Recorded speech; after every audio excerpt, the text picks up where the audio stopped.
Richard Ramirez, the Night Stalker. For more than a year, a shadow moved through California's neighborhoods.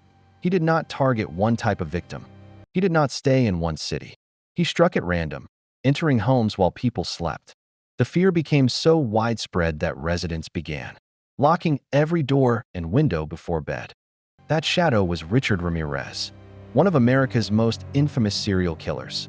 Born in El Paso, Texas, Ramirez had a troubled childhood marked by violence, drug abuse, and disturbing influences from an older cousin who boasted about wartime atrocities. You think you're tough? I killed hundreds in the war. I burned villages. That's power.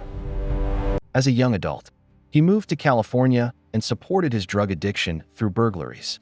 Wake up! Don't move! What? Who are you? Shut up! Where's the money? Eventually, those crimes escalated into murder, sexual assault, and home invasions.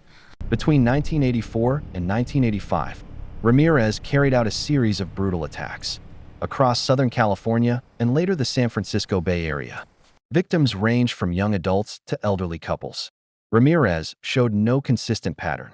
He robbed, assaulted, and murdered people in their own homes, often entering through unlocked windows or doors during the night. His unpredictability terrified the public.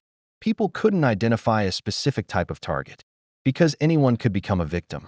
As the attacks continued through 1984 and 1985, media outlets gave him the nickname the Night Stalker.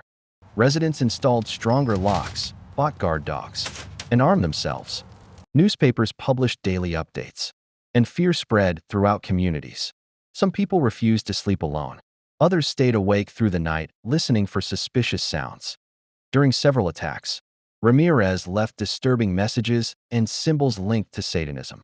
He sometimes forced victims to swear allegiance to Satan, which intensified public fear and helped create his frightening image in the media.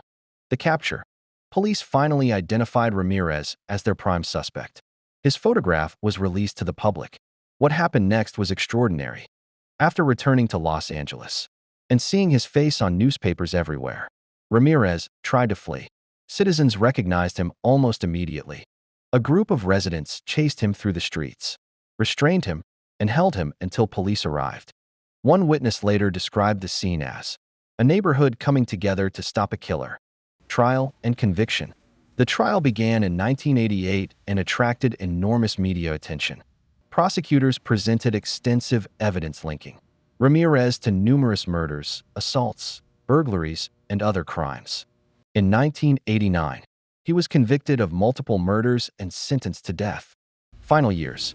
Ramirez spent the rest of his life on death row at San Quentin State Prison. He never expressed significant remorse for his crimes. On June 7, 2013, he died from complications related to cancer while awaiting execution. Why this story matters. Richard Ramirez's case changed how many Americans thought about personal safety. His crimes showed that offenders do not always follow predictable patterns, and the widespread fear he created demonstrated how a single criminal can affect an entire region. The Night Stalker remains one of the most notorious serial killer cases in U.S. history because of the randomness of the attacks, the intense public panic, and the remarkable way ordinary citizens helped bring his crime spree to an end. Subscribe, follow, and share for more true stories like this.